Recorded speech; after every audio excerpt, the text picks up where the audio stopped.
échanger sur les meilleures pratiques afin que l'ensemble des communautés, des global community, enfin des community managers soient, disons, pleinement en phase avec ce qui est attendu de la part de la direction. Alors j'aimerais bien vous proposer un petit film qui dure 3 minutes. Voilà, je vous laisse le découvrir, puis on en reparle juste après. Et bien voilà, maintenant que je vous ai présenté Nils, je compte sur vous pour que sa première journée se passe bien. Bienvenue alors. Si je peux te donner un conseil, commence par aller sur Plaza, c'est notre réseau social. Il y a plein de communautés comme 100% pratique, idéal quand on débarque. C'est parfait pour ne pas rester avec des questions sans réponse. Tu parles, autant chercher les gens qui dans un peu de foot. Une aiguille et un. Remarque, avec une envie, tu pourrais aller à la pêche aux infos.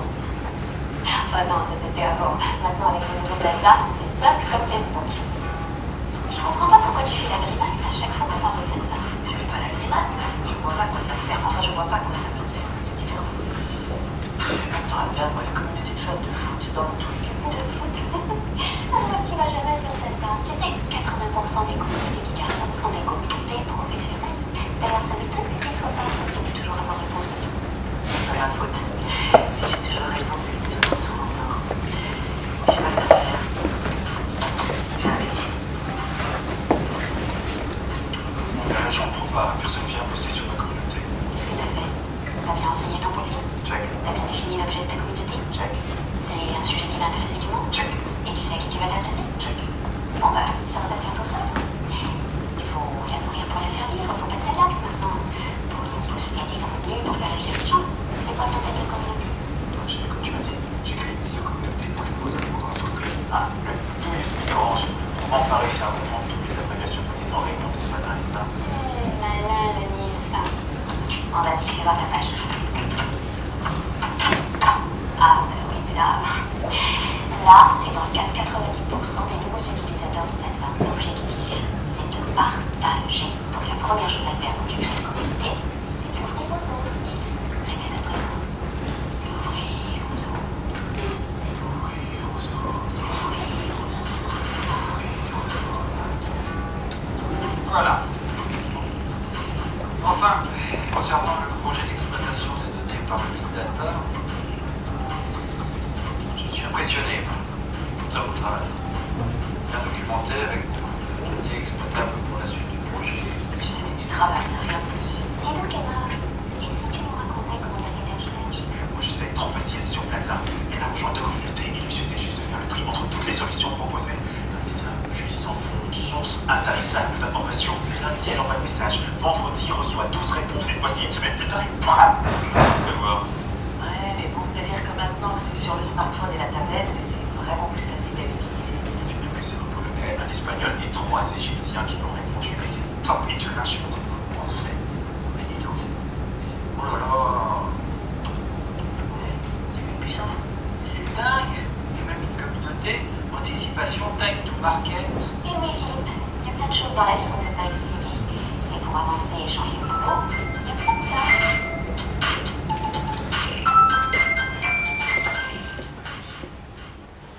Voilà, je voulais vous montrer un peu en introduction ce qui nous intéresse aujourd'hui au sein du groupe Orange, c'est la transformation digitale. Alors, avant d'arriver à aujourd'hui et où est-ce qu'on en est par rapport à notre réseau social d'entreprise, un peu d'histoire. Je vous propose un premier slide tout de suite qui est juste après. Voilà, je vous remercie. Voilà. En fait, vous voyez sur les deux dates 2015-2020, on est dans la problématique, enfin on est dans la durée sur cette affaire-là. En définitive, il y a 3 raisons qui ont amené le groupe Orange à être sur les réseaux sociaux. La première raison, c'est que vous avez entendu parler, vous connaissez Wanadoo, qui est maintenant orange.fr. C'était naturel, pour nous c'est dans notre ADN que d'aller sur le 2.0, puisque les réseaux sociaux c'est pas seulement du descendant, c'est de l'ascendant, c'est surtout du transversal, c'est quelque chose qu'on peut commenter. Donc c'était naturel que d'être sur ce genre de problématique, et d'ailleurs dès 2006 nous avions des chercheurs, nous avons 3800 chercheurs, et parmi eux nous avions des sociologues notamment qui se penchaient sur la problématique 2.0. Donc c'était dans l'ADN du groupe Orange que d'être sur ce genre de problématique. La seconde raison, C'est tout simplement le business. On est dans les nouvelles technologies de l'information et de la communication où la vitesse est vitale.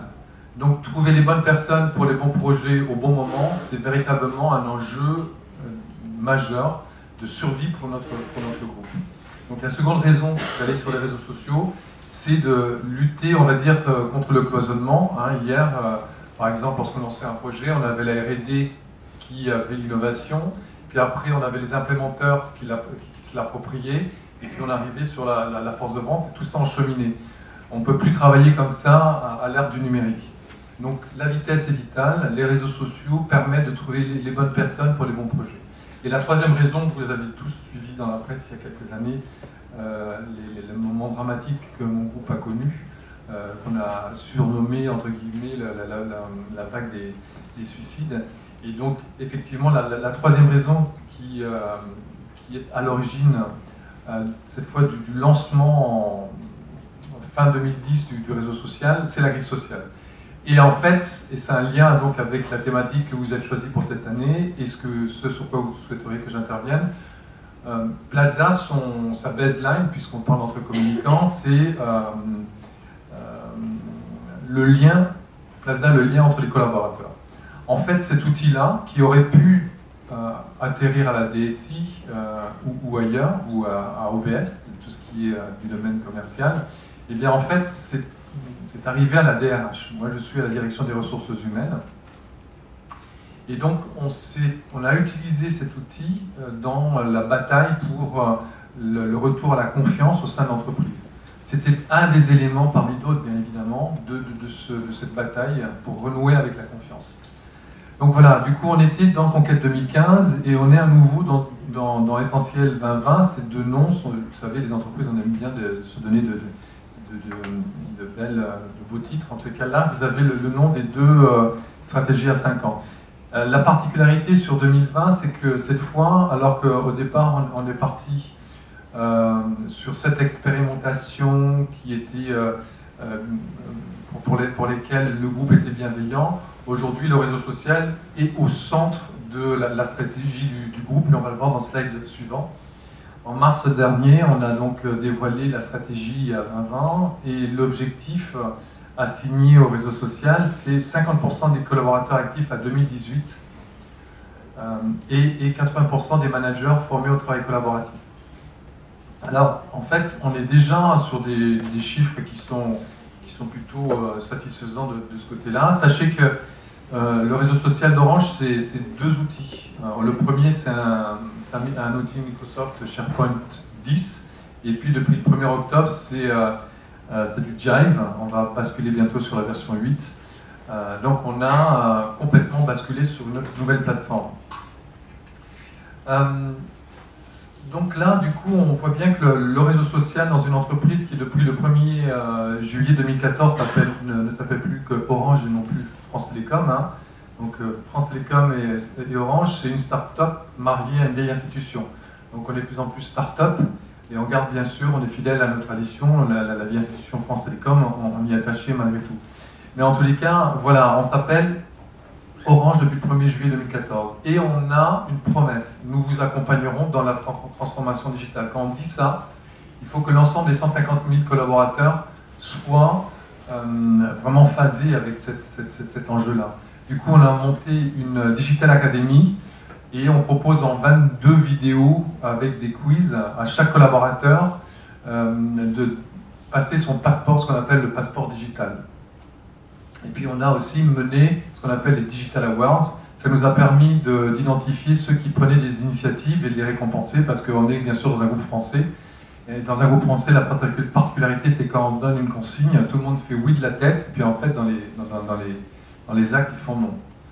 Ce que je veux dire par là, c'est que beaucoup de mes collègues prenaient des initiatives digitales dans leur coin et il n'y avait pas véritablement de cohérence. Grâce à ce prix des Digital Awards, on a pu avoir une photographie très précise de ce qui se passait. Donc voilà, le réseau social, dans cette transformation digitale annoncée avec le nouveau nom en juillet 2014, il faut le considérer comme la pierre angulaire de la transformation digitale. Pourquoi ? Parce que la particularité du réseau social, c'est que le principe, c'est que l'homme est à la base de tout.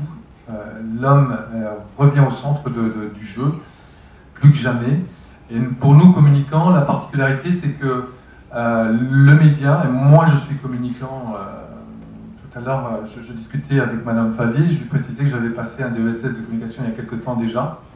Et donc moi, ce qui m'a beaucoup frappé avec l'arrivée des réseaux sociaux, c'est que le média, en définitive, c'est l'individu, c'est le collaborateur. C'est lui qui émet et reçoit des informations. Et ça change tout dans des organisations telles que les nôtres, où on est habitué de l'émetteur de la décision jusqu'à ceux qui l'exécutent, nous, communicants, à être les gardiens de l'intégrité du message sur son fond et sa forme, et de veiller à ce qu'il n'y ait pas la moindre virgule qui bouge. Or, avec ce qui est disruptif, comme on dit d'une façon moderne avec les réseaux sociaux, c'est qu'en définitive, chaque collaborateur, chaque 150 000 personnes, chaque individu est un communicant à part entière. Et ça, il faut l'accepter comme communicant. Mais la bonne nouvelle dans cette affaire, c'est après le digital, ou avec l'arrivée du 2.0, il y a une vie après le 2.0 pour les communicants.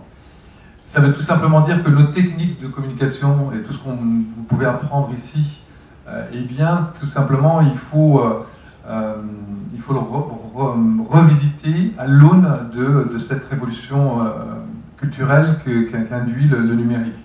Et ça, c'est passionnant, parce que ça donne un second souffle. Je fais moi partie de la gouvernance du réseau social d'Orange, je suis donc un communicant, il y a un vendeur qui est le patron, il vient de la vente, d'ailleurs il vient d'Amiens, c'est Ziryeb Marouf, originaire d'Amiens, et puis on a bien sûr un ingénieur informatique qui lui était à la tête d'une entité interne de 400 personnes. Et donc ce groupe-là, il est rattaché à la direction des ressources humaines dans le cadre de la transformation numérique. Vous savez que notre groupe va avoir 30 000 départs alors qu'on est 150 000 à 2030. Donc ça veut dire que là aussi, il y a des enjeux conséquents sur lesquels un outil tel qu'un réseau social peut répondre. Bon voilà, on dit c'est un peu une introduction conséquente, je dirais, le contexte de ce qui nous intéresse aujourd'hui. Alors simplement, nous, ce qu'on propose avec ce réseau social, c'est 5 choses. Où que vous soyez, vous pouvez accéder à votre profil.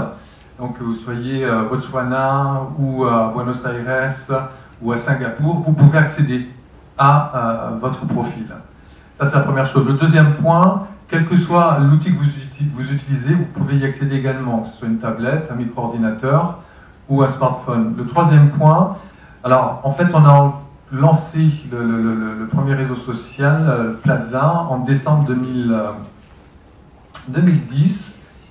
Aujourd'hui, en ce mois de mars 2016, nous sommes 100 000 sur 150 000 à l'avoir rejoint, parce que c'est basé sur le volontariat et la confiance. On pourra y revenir tout à l'heure pour l'accompagnement à la transformation digitale. Donc basé sur la confiance et le volontariat, 100 000 aujourd'hui. On va atteindre le 100 millième cette semaine. 100 millième membre. Nous avons 37 000 de nos collaborateurs qui, au quotidien ou à l'hebdo, utilisent leur profil pour faire leur métier. Métier de la vente, métier de la recherche, métier de la technique, métier des fonctions support. Et puis enfin, un chiffre aussi éloquent, nous avions 6000 communautés engrangées sur 5 ans, on en a gardé 4000, et au moment où on a basculé sur Jive, le 1er octobre, donc, depuis, nous sommes à 10 000 communautés. 20% sont non professionnelles. Elles sont liées à des passions. Tout à l'heure, vous avez entendu dans ma vidéo la fille qui s'exprimait, la collègue, en disant ben, « moi, le foot, ça ne m'intéresse pas ». Oui, il y a des communautés de foot, parce que le lien entre les collaborateurs, c'est le lien social. Dans l'entreprise, vous n'êtes pas seulement Global Community Manager de 9h à 18h. Vous aviez aussi d'autres facettes. Et avec la révolution numérique, c'est ça aussi. J'ai moi une facette Facebook, entre guillemets, où je m'exprime auprès d'amis, une autre Twitter sur l'aspect professionnel, et une autre facette, je dirais, LinkedIn. Il va falloir s'habituer à communiquer souvent au travers de nos différentes facettes. Donc, on s'est appuyé, nous, sur toute cette expérience pour essayer d'orienter le plus possible l'ensemble des process pour qu'à 2018, l'ensemble des 50% donc des collaborateurs travaillent pleinement sur cet aspect d'une façon, je dirais, digitale. Voilà le point 3, c'est s'adosser à l'expérience pour essayer de travailler encore plus d'une façon digitale. Open, ça veut tout simplement dire que vous pouvez démarrer un document sur Word et puis le partager à partir de votre profil. Vous pouvez commencer à dire Sylvain, on aimerait bien que tu interviennes à Lille, c'est une conversation Outlook, et puis soudain on appuie sur un bouton et ça devient un projet dans le réseau social. Donc en fait, avec le point 4, l'ensemble de la logique d'API permet d'une façon souple et flexible de passer d'un outil à un autre.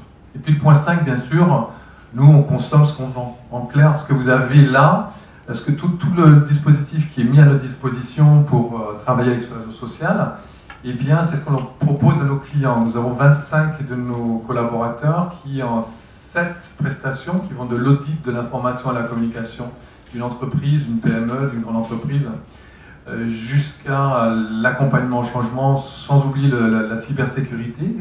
Eh bien, on propose des prestations et en fait, on a essuyé les plâtres, on va dire, avec Plaza depuis 2010 et on est aujourd'hui en mesure d'accompagner, riche de cette expérience, d'autres clients tels que le Roi Merlin, le groupe Accor, L'Oréal, et voilà, on a fait en 5 ans, on a fait donc 5 millions. Donc voilà, le point 5 c'est ça, c'est ce que l'on pratique, on le propose à nos clients.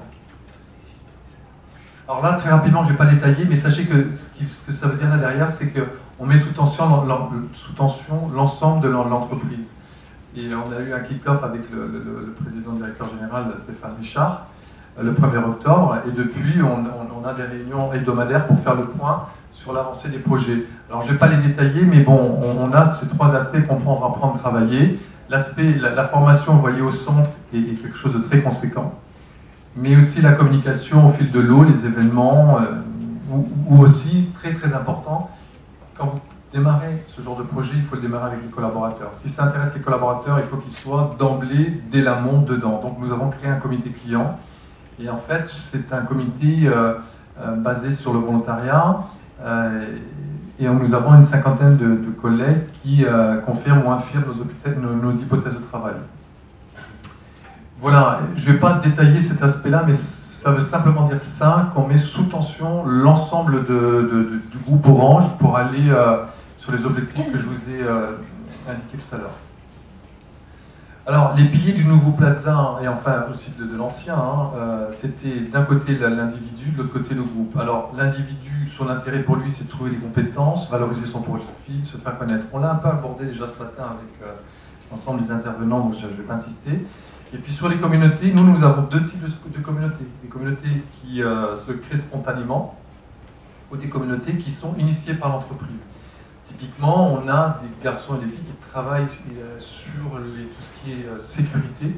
Et là, c'est dans la direction de l'innovation.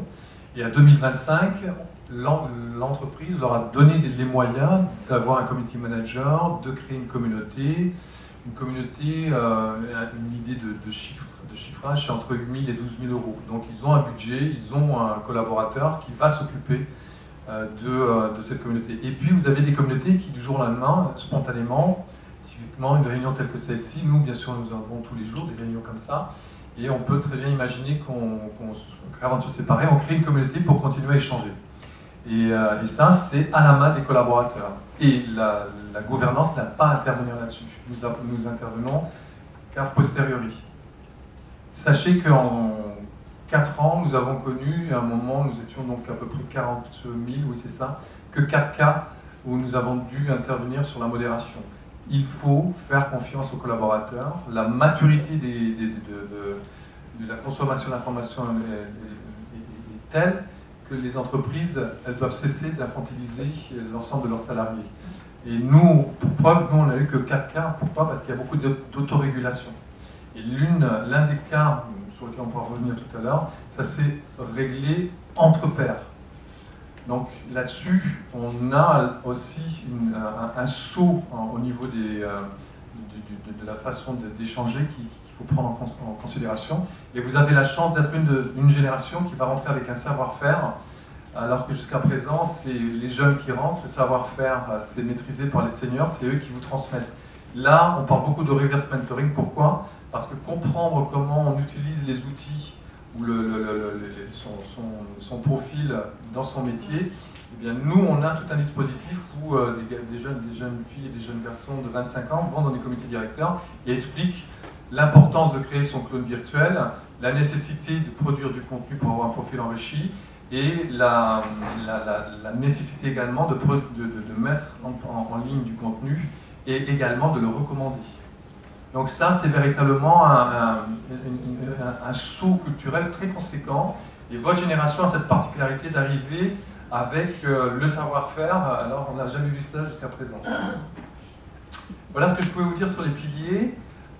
Pour aller plus loin, bon, bien sûr, l'amplification des nouveaux usages, je vais dire des choses que vous avez entendues tout le long de la matinée, mais oui, c'est travailler en mode projet, oui, c'est co-construire des documents, oui, c'est recommander des contenus, trouver la bonne personne au bon moment. Ça, on a des... Encore tout à l'heure, je regardais une communauté qui s'appelle... qui est dédiée aux vendeurs, et j'ai vu comment ils ont trouvé un expert très rapidement, alors qu'ils étaient scotchés par une question d'un client. Faire de la veille, c'est vital. Échanger moins de mails. Là, aujourd'hui, on a pas mal d'exemples là aussi, où on a des comités directeurs, où tout ce qui est décision, c'est Outlook, tout ce qui est échange d'informations, c'est le réseau social. Et puis développer les communautés métiers, ça c'est notre stratégie aujourd'hui au sein de Plaza. Il me reste encore un petit quart d'heure, parce que je pense que c'est très important qu'on laisse un grand moment là, aux échanges. Alors, de belles histoires. Alors, ce que vous avez là, j'en ai choisi 3, mais ce qu'il faut comprendre, c'est qu'avec l'arrivée de cette pratique de l'information et de la communication, ça casse complètement je dirais, l'étalonnage classique. Il faut remettre en cause le thermomètre. Par exemple, on ne peut plus parler de ROI. Nous, on parle de ROV, retour sur valeur. Retour sur investissement, 1 euro. Pour 1 euro, j'ai combien en retour d'euros? Ça, pour nous, c'est dépassé. Qu'est-ce qu'on entend par retour en valeur? Et je vais venir après sur les belles histoires. Pour nous, il y a valeur humaine et valeur pécuniaire. N'oubliez pas, le réseau social, c'est le lien Plaza, le lien entre les collaborateurs. Alors, valeur humaine, on a vu des cas, par exemple, où 2 groupes de femmes préparaient la Parisienne. Vous savez, c'est cette course qui permet en même temps de concilier la passion pour la course à pied et puis une approche caritative, parce qu'une partie des fonds sont réservés pour la lutte contre le cancer du sein. Et donc, en fait, elles ont utilisé 2 communautés pour préparer leur course, pour échanger leurs chronos, pour réserver leurs dossards. Et là, on touche à fédérer les équipes, on touche à fierté d'appartenance, on touche à valoriser les collaborateurs. Ça, c'est du retour sur valeur humaine. Et puis on a valeur pécuniaire classique, un exemple que vous avez sur Anticipation Time to Market. Vous avez vu quelqu'un qui avait, comme moi, qui était à peine un silver surfer dans la vidéo, qui disait « mais il y a même une communauté Anticipation Time to Market ». Elle existe. Et on a vu le chef de projet Livebox face à 1200 personnes qui étaient recrutées uniquement parce qu'elles avaient des profils enrichis. Et en fait, on a le chef de projet Livebox qui a posé une question le lundi, qui avait 12 réponses le vendredi, et on était en expérimentation R&D le lundi d'après. Ça veut dire qu'on écrase les délais d'une façon éminemment conséquente. L'autre point, c'est qu'on n'a pas fait, hélas, désolé, appel à une agence marketing qui nous aurait fait un panel représentatif. On avait 1200 personnes issues de tout milieu. Donc, tout métier. Et du coup, oui, on a fait une économie de 300 000 euros, 150 à 300 000 euros selon certains. Le troisième aspect, c'est qu'on a enrichi le patrimoine de données de l'entreprise, parce qu'il y a une seule idée qui a été prise, les autres ont été sécurisées. Et elles ont donc enrichi, en coffre-fort, on va appeler ça numérique, elles ont enrichi le patrimoine de données. C'était un peu prématuré pour 3 idées parmi celles qui étaient proposées. Il fallait attendre un peu. Donc on a enrichi le patrimoine de l'entreprise. On a reconnu les collaborateurs qui étaient en posture de co-innovation. Ça, c'est important. Et puis enfin, ça a donné de très bonnes idées à nos amis de la communauté de la fibre. Vous savez que la fibre, c'est 10 milliards investis par le groupe Orange pour qu'une grande partie de ce qui vous arrive sur vos écrans passe d'une façon beaucoup plus fluide lorsque vous aurez basculé sur la fibre. Donc voilà, on voit bien que oui, il faut changer complètement les paramètres. On ne peut plus jauger ce que l'on fait à partir des outils classiques. Et puis, j'ai gardé le meilleur pour la fin. Bon, vous avez Innovel, qui est un réseau de femmes comme dans n'importe quel grand groupe, on en a un différentiel scandaleux toujours de 29% d'écart pour le même diplôme entre une femme et un homme. Donc Innovel, c'est un réseau de femmes où il y a, bien sûr, elles ont quand même, c'est-à-dire au début elles se sont dit on va être entre nous, puis on leur a dit mais attends, c'est antinomique par rapport aux enjeux. Et oui, bien sûr, elles ont ouvert, alors c'était les 10 000 femmes cadres d'Orange France, puis c'est devenu les femmes d'Orange. Les femmes d'Orange France, après les femmes d'Orange, puis après les femmes et les hommes d'Orange, Innovel. Et ils se sont donné ce nom-là, on a fait un kick-off et on a fait un vote en direct. D'ailleurs, le nom Plaza, ça s'est fait de la même façon. Vous avez envie d'appeler comment le réseau social? Il y a eu 10 idées qui ont émergé, on a fait un questionnaire, puis ça a été celui qui a, enfin un vote, celui qui a eu le plus de votes qui l'a remporté. On s'appelle Plaza parce que c'est le bon vouloir des collaborateurs du groupe Orange de s'appeler comme ça. Voilà, je terminerai en disant, voilà, avec ce phénomène, on a vraiment l'émergence d'une nouvelle forme de communication au sein des entreprises. Et j'aimais bien cette phrase que j'avais repêchée dans les échos à un moment. Les réseaux sociaux ont instauré une culture d'expression où chaque collaborateur peut être entendu. Et il faut être clair, on ne reviendra pas en arrière. Si aujourd'hui on enlève le réseau social au sein d'Orange, on aura un petit souci. Le fait que chaque collaborateur puisse nourrir les liens qu'il peut avoir, bien sûr, avec ses anciens collègues, mais aussi avec ceux avec lesquels il partage une passion, mais également avec ceux sur lesquels il bosse sur tel ou tel projet, c'est devenu incontournable. Aujourd'hui, on a tous un profil et on peut nous solliciter pour tel ou tel projet. Donc ça, on ne reviendra pas, en tous les cas, dans le groupe Orange en arrière. Et puis, j'aime bien cette expression de Joël Le René, vous savez, sur c'est quoi le 3.0, c'est quoi la suite. Eh bien, lui, sa définition, parce que je ne le mets pas là, parce que c'est sujet à débat, mais le 3.0, c'est la nouvelle révolution, c'est la recommandation. Et je reboucle avec ce que je vous avais dit au début. L'individu revient au centre. Pourquoi? Parce qu'on est face, vous savez, à ces phénomènes que vous connaissez bien au niveau de tout ce qui est documentaire, de l'info-obésité. On est face à des problématiques de labyrinthe. Et face à ces soucis-là, l'expert, l'individu revient au centre. Pourquoi? Parce que on demande, on appelle au secours sur le réseau social. On dit, est-ce que quelqu'un sait où je peux trouver cela? Vous pouvez imaginer dans un groupe tel que le nôtre, avec 150 000 collaborateurs, on a 3800 chercheurs, je vous ai dit tout à l'heure, le nombre de données qui sont, le flux de données, c'est incroyable. Donc si vous n'avez pas un expert qui vient vous faire, écoute, tu trouveras, vous faire le recours sur un poste du style help, je ne sais pas trouver la documentation sur UPv8, et là, on a rapidement quelqu'un qui va intervenir en disant ben voilà le lien hypertexte qui te permettra d'arriver sur le SharePoint qui est toujours en activité et où tu trouveras l'information. Donc plus que jamais, la nouvelle révolution, c'est la recommandation. Et voilà, j'en ai terminé. Je suis à votre écoute si vous avez des questions.